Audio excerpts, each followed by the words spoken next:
pretty much put to bed the good lane, bad lane thing. There's no bad lane here at the Grove. We got a Chevy, we got a Ford sitting right behind them, we got a Chevy, and we got a Dodge. Will it be an all Chevrolet? Will it be a mix and match?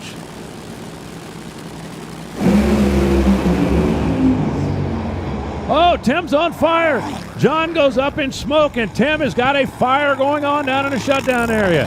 The LRS Mustang in flames down there under the body as Tim fights to get the thing safely stopped, and it will climb out of the escape hatch.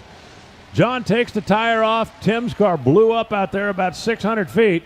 462 for the win, 182 miles an hour for Tim, but they are going to have a lot of work to do in a short time to do it. Now, I don't know if this would even be an option, but in case you're wondering, if Tim were to want to roll out a backup car, he would be allowed to do that.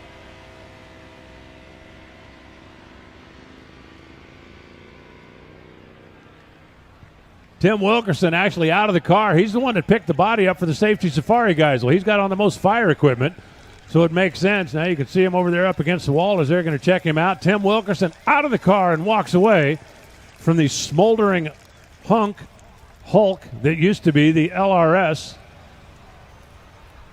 Ford Mustang. So Wilkerson wins it, but it comes at a pretty heavy cost, and it's going to be a lot of work for that team to get that car turned around or potentially roll out another one. Watch this one from the far end. John Force takes the tire off right there. He heads for the wall, out of the throttle, and you can see Tim's car already with a little orange glow under the body down there.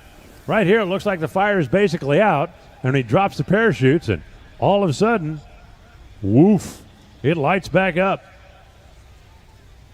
Tim right now probably sliding around a little combination of oil and water from the fire bottles, wants to make sure he gets it stopped. Fire's bad enough, but if you hit something, you just end up doing more damage. Able to get it safely stopped, and as the car engulfs itself in smoke, the roof hatch will open, and Tim's going to climb out. The first thing Tim thinks of is don't burn the body, don't burn the body, and that's why he jumped out and ran up to the front, picked it up, so when the safety safari came rolling up on the scene, well, they could douse that thing and knock the fire down as quick as possible.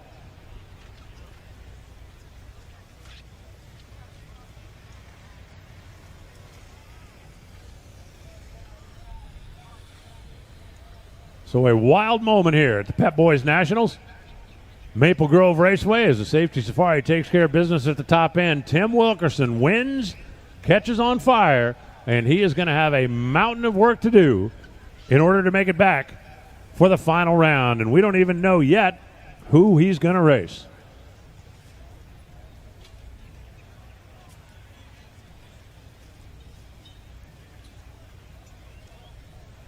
One of the biggest issues when you have a situation like that, the engine's no big deal. You can swap an engine, one of those things, in 20 minutes.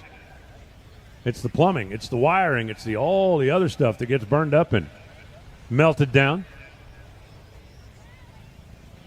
And we'll just have to wait and see what decision is made over there at Camp Levi, Ray, and Chaup for the final round. Can they fix it? Do they have a backup to roll out? I can guarantee you this. By the time Tim and his team get that car back to the trailer, there's going to be about 6 other team owners going over there going, Tim, what do you need? Anything you need. Because when we're back in the pit area, it literally is one big happy family. Everybody wants to win the race, but everybody wants to race for it. And when somebody's in need, everybody's going to pitch in and try to help because they know next time it might be them. And you can never have too many friends in the pit area. The NHRA Traveling Circus, we are a little town that travels. You go to a restaurant in Charlotte or you go to a restaurant in Denver, there's a chance you run into the same people no matter where you go. So we all have to kind of look out for each other when we're on the road, and there's no place like the pit area when somebody's in need. Cream again?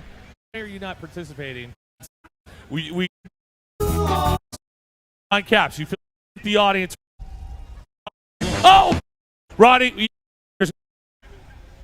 there, walk us through that run, and when were you warned about it? I don't know. It was trucking along just fine, and I felt it. It dropped like 5 holes at once, so I'm sure it broke a crank or something like that. It did something really bad, so I don't know what happened to it yet, but we'll go figure it out, and hopefully we can make a good run in the finals. It's really irritating because we don't do stuff like that. Thank you.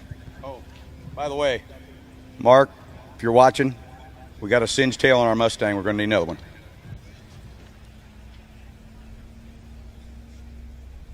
Live shot back in the pit. They already have the backup car out and on jack stands. They've got the engine going into the chassis right now. Now, most of the teams carry a car that is fully plumbed, fully wired, and fully ready to go. It's just a matter of roll it out, get the new engine in it. They'll throw the clutch in it, run through all of the checks. Of course, they've got the entire Chad Green team over there. They work hand in hand with Tim Wilkerson. As I said earlier, I guarantee you there's already been 4 or 5 team owners